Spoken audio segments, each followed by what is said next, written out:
జల్పల్లిలోని మోహన్ బాబు ఇంటి వద్ద ఉద్రిక్త పరిస్థితి నెలకొంది. తనను ఇంట్లోకి రానివ్వడం లేదంటూ మంచు మనోజ్ నిరసనకు దిగారు. మోహన్ బాబు ఇంటి గేటు వద్ద కూర్చుని మనోజ్ ఆందోళన తెలిపారు. మనోజ్ వస్తారన్న సమాచారంతో ముందుగానే జల్పల్లిలో పోలీసులు అడ్డగించారు.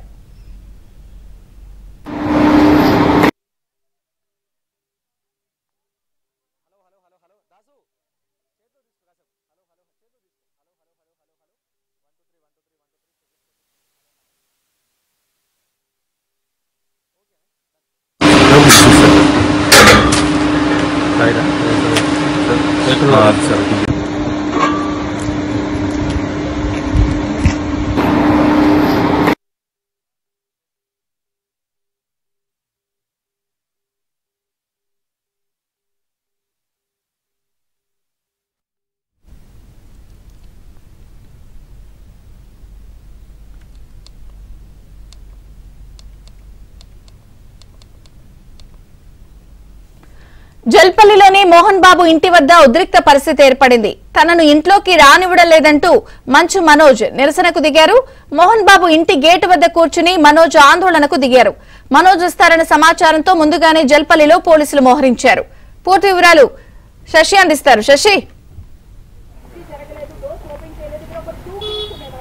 మంచు మనోజ్ ఇంటి వద్ద మరొకసారి ఉద్రిక్తత పరిస్థితులు తలెత్తాయి. మంచు మనోజ్ ప్రస్తుతం జల్పల్లిలోని నివాసానికి వస్తున్నాడంటూ తెలియడంతో పోలీసులు కూడాను ముందుగానే భారీ బందోబస్తును ఏర్పాటు చేశారు. అయితే మంచు మనోజ్ ఇంటి వద్దకు ఎవరిని కూడా అవుటర్స్ ని పోలీసులు ఎవరు అనుమతించడం లేదు. అయితే మంచు మనోజ్ నివాసానికి సుమారుగా కిలోమీటర్ల దూరంలోనే ప్రత్యేకంగా పికెట్ ఏర్పాటు చేశారు. సో ఎవరిని కూడా బయట వ్యక్తులను లోపలికి పంపడానికి కూడా పోలీసులు నిరాకరిస్తూ ఉన్నారు. అయితే కేవలం ఇటువైపుకి వెళ్ళేటటువంటి వాహనాలను తనిఖీ చేసి వారిని పర్పస్ కనుక్కున్న తర్వాత మాత్రమే వాళ్ళని లోపలికి పంపిస్తున్నటువంటి సందర్భం. అయితే నిన్న ఇటు నార్సింగి పోలీసులకి తర్వాత పాడిచేరి పోలీసులకి మంచు మనోజ్ ఫిర్యాదు చేశారు. తాను ఇంట్లో లేనప్పుడు తన ఇంట్లోకి మంచు విష్ణుకు సంబంధించినటువంటి సహచరులు మంచు విష్ణు ప్రవేశించి తన ఇంట్లో ఉండేటువంటి విలువైన వస్తువులను ధ్వంసం చేయడంతో పాటు తన కార్లను దొంగిలించారన్నది ప్రధానంగా మంచు మనోజ్ ఇప్పటికీ ఇచ్చినటువంటి ఫిర్యాదు. నార్సింగి పోలీస్ స్టేషన్ లిమిట్స్ లో తనకు సంబంధించినటువంటి కార్యాలయం ఉంటుంది.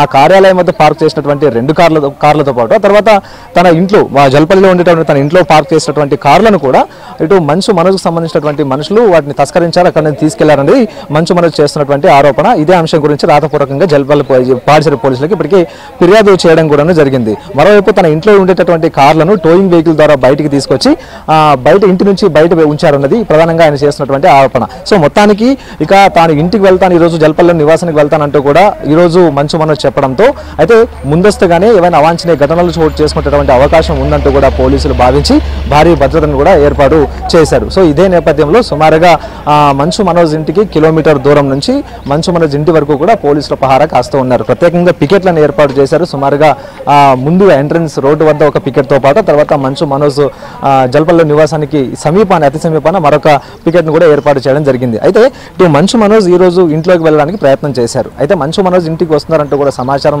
తెలుసుకున్న తర్వాత ఇటు మోహన్ బాబుకి సంబంధించినటువంటి సిబ్బంది కావచ్చు, విష్ణుకు సంబంధించినటువంటి సిబ్బంది కావచ్చు, ఎవరు కూడా మంచు మనోజ్ ఇంట్లోకి అనుమతించలేదు. దీంతో ఆయన ఇంట్లోకి తనను అనుమతించకపోవడంతో నిరసన దిగారు.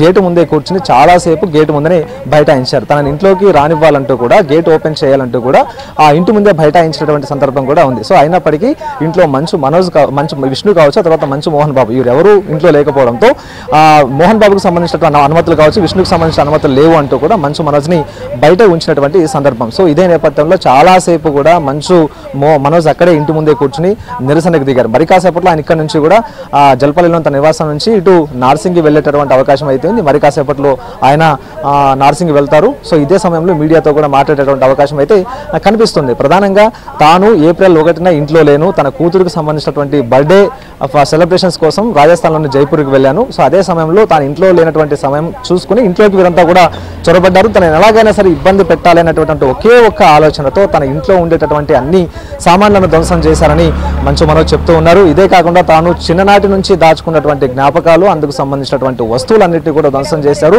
పూర్తిగా భీతావహ వాతావరణాన్ని తన ఇంట్లో సృష్టించారనేది ఇప్పటికే మంచు మనోజ్ చెప్తున్నటువంటి మాట. తాను చాలా కాలంగా చూసుకుంటున్నటువంటి కార్లు కావచ్చు, పదిలంగా దాచుకున్నటువంటి వస్తువులన్నింటినీ కూడా కూడా ధ్వంసం చేశారు. సో పదే పదే ఈ తరహా దుశ్చర్యలకు మంచు విష్ణు దిగుతున్నారంటూ కూడా మంచు మనోజ్ చెప్తూ ఉన్నారు. గతంలోనే మ్యాజిస్ట్రేట్ హోదాలో రాచకొండ సిపి ఇచ్చినటువంటి ఆదేశాల మేరకు తాను ఎక్కడా కూడా గొడవకు దిగడం లేదు. మంచు విష్ణు కావచ్చు వీరంతా కూడా ఎన్ని దుశ్చర్యలకు పాల్పడినప్పుడు తాను మౌనంగా ఉంటూనే వస్తూ ఉన్నాను. ఇలాంటి సందర్భంలో ఇప్పుడు తన ఇంట్లోకి చొరపడి ఇంత విధ్వంసం సృష్టించినటువంటి మంచు విష్ణు మీద చర్యలు తీసుకోవాలంటూ కూడా ప్రజెంట్ ఇప్పుడు మంచు మనోజ్ కోరుతూ ఉన్నారు. ఇదే కాకుండా మంచు మనోజ్ ఇచ్చిన ఫిర్యాదు తర్వాత పాడిశేరి పోలీసులు విచారణ చేపట్టారు. ఆయన చెప్పినట్టుగానే జల్పల్లిలోని నివాసంలో సీసీటీవీ ఫుటేజ్లను సేకరించారు.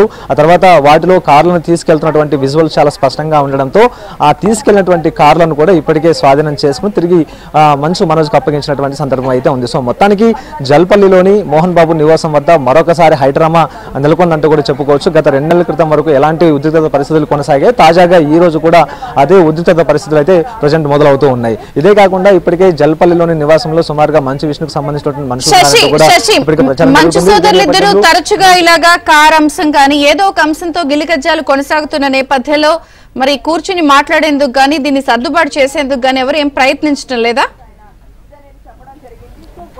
అయితే గతంలో ఇదే తరహా ఇబ్బందులు ఇదే తరహా ఉద్రిక్తతలు కొనసాగినటువంటి సందర్భంలో లా అండ్ ఆర్డర్ సమస్య తలెత్తేటటువంటి అవకాశం ఉందంటూ కూడా రాచకొండ పోలీసులు గతంలోనే భావించి అందుకు అనుగుణంగానే రాచకొండ సిపి ఒక స్టెప్ తీసుకున్నారు. ఇటు మోహన్ బాబుతో పాటు మంచు విష్ణుకు మంచు మనోజ్కు నోటీసులు జారీ చేసి తమ ఎదుట విచారణకు హాజరు కావాలంటూ కూడా చెప్పారు. మ్యాజిస్ట్రేట్ హోదాలో ఆయన ఈ నోటీసులు జారీ చేసి విచారణకు పిలిచినప్పుడు వారి వద్ద నుంచి ఒక బాండ్ కూడా రాయించుకున్నారు. ఖచ్చితంగా 1 సంవత్సర కాలం పాటు ఎలాంటి శాంతి భద్రతలు విఘాతం కలిగించకుండా ఎలాంటి గొడవలు లేకుండా తామంతా కూడా మెలుగుతామంటూ కూడా రాచకొండ సిపికి రాతపూర్వక హామీ ఇచ్చినటువంటి సందర్భం కూడా ఉంది. సో ఇలాంటి పరిస్థితుల్లో ఇక సిపి ఎదుట హాజరై హామీ ఇచ్చినప్పటికీ కూడాను ప్రజెంట్ మంచు విష్ణు తన నివాసంలో చోరీకి పాల్పడ్డారంటూ కూడా మంచు మనోజ్ చెప్తూ ఉన్నారు. అయితే తాను లేనప్పుడే అదొక అవకాశంగా భావించి ఇదంతా చేసినట్టుగా కూడా మంచు మనోజ్ చెప్తూ ఉన్నారు. సో మొత్తానికి ఈ గొడవ ఇంకెంతకాలం కొనసాగుతుందో చూడాలి. మొన్నటి వరకు స్తబ్దుగా ఉన్నటువంటి అన్నదమ్ముల గొడవ మరొకసారి ఇప్పుడు తెర మీదకి రావడం మరొకసారి సంచలనంగా మారిందంటూ చెప్పొచ్చు.